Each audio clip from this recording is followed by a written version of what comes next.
Hi everybody, this is Alchemist2, and I'm back again with another movie review. Recently I went to go see The Incredible Burt Wonderstone. I have to admit, my expectations were not really met with this film.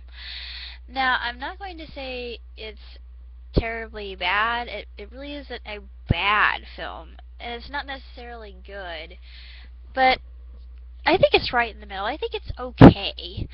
And there are some scenes in the film that are just heartbreaking to see.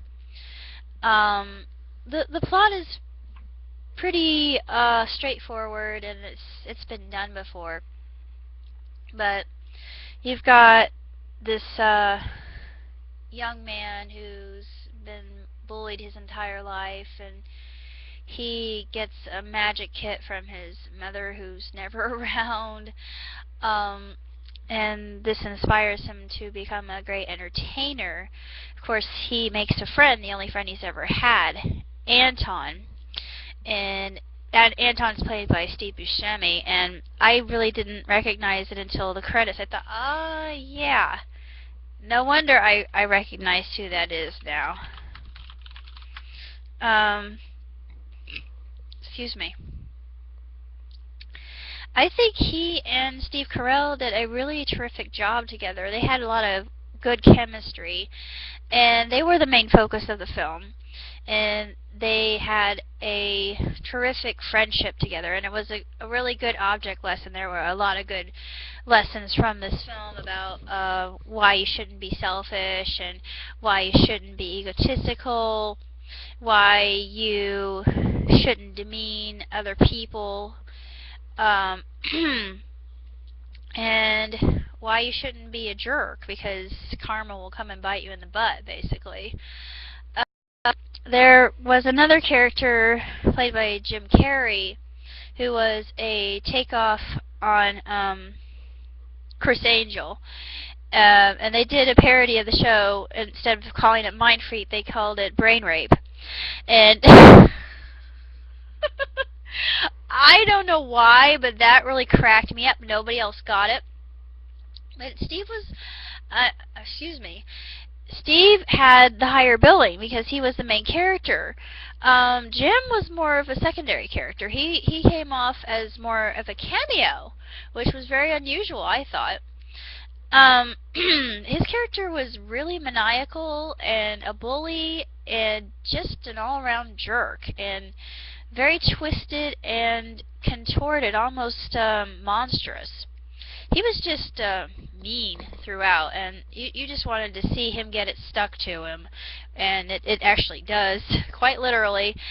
There were some really funny scenes in this movie. I suffice it to say, even though it wasn't the greatest movie in the world, I did enjoy it. I did like it. I enjoyed the fact that illusions have always fascinated me since I was young, hence part of the title of my screen name.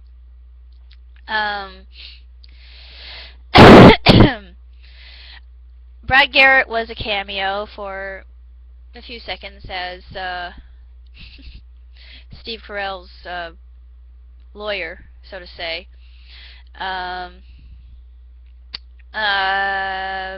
David Copperfield was a cameo, which I really liked because he's one of my favorite magicians of all time. I just thought it was very funny. It was a funny movie. It was entertaining. The plot was something we've seen before. They had a Siegfried and Roy parody in it at the Magician's Bar. So that was enjoyable. I liked the humor was good. The humor was really well done. Jim Carrey, I thought he came off as a masochistic freak quite well. I thought that Steve Carell was absolutely perfect as Burt Wonderstone. He was a David Copperfield type. So it was funny when we had two David Copperfields on stage. He and the real David Copperfield. I just think that the movie itself is a sleeper, like my dad said. He assessed it correctly. There were some good scenes. There were some that just kind of fell flat, and they really weren't funny in and of themselves. They were just kind of sad. Um, like the parenting in this film, in and of itself, kind of makes you wonder: did these parents really care? That was obviously another object lesson that I thought they really nailed that home really really well. Um, Suffice it to say, the characters had success in and of themselves through their own efforts, and of course they had to go through some bad times, but eventually they got back to a state of success. And there's another character within the film. Her name's Jane, but he keeps calling her Nicole at first because he's still absorbed. Steve's character is still absorbed within his own little world and his own conquests of being a ladies' man and all that, kind of a Casanova type. And he's a bit of a chauvinist pig as well. So that's also very amusing. There are just some sight gags in this movie that are great. The guy who plays Randall, the older magician, the one that got Bert started in his craft. I loved him. I thought he was amazing. I really thought that he was probably the funniest character in the whole movie. I thought, he's going to be in the retirement home. A lot of these things were contrived and cliched, and I knew they were going to happen. I could predict it, but beyond that, it was an entertaining film. It's not the best movie I've seen and not the funniest film I've seen, but I was really happy to see Jim Carrey in a role that he could really deliver, and Steve Carell playing against him. I think it was the best thing ever. I wanted to see an outtake so badly, but they did not have that, and I thought, ugh, you idiots, but maybe they'll have it when it comes out on DVD. This is really a pleasing movie to look at. The the magic shows in and of themselves, I think, yes, this takes me back to my younger days when I used to watch David Copperfield nonstop. I just would watch him religiously. I still watch magic shows from time to time. I really haven't overcome that. I'm still fascinated by magicians. Yeah, I really haven't outgrown that.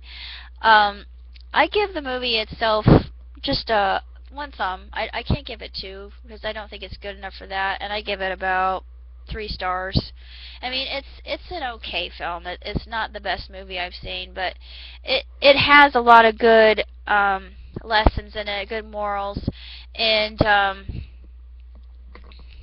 it just makes you realize that there's some things that are very important in life, like friendship, and that's one thing that they capitalize on. And there was a magical friendship. The whole thing about that, I got My Little Pony vibes from that. I don't know if anybody did or not, but I certainly did. I don't know if the writers implied that or if they were kind of ponying up to bronies, or I don't know. I don't.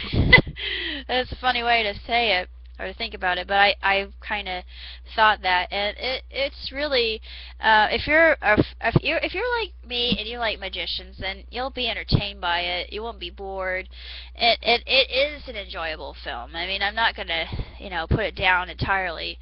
There are just some things that I thought were I thought, oh come on, this has been done before. That's so cliched. But it really isn't a bad film. A bad movie I would consider like what? Plan 9 from Outer Space. I mean, yeah, that's been riffed countless times. It's probably one of the worst movies ever made.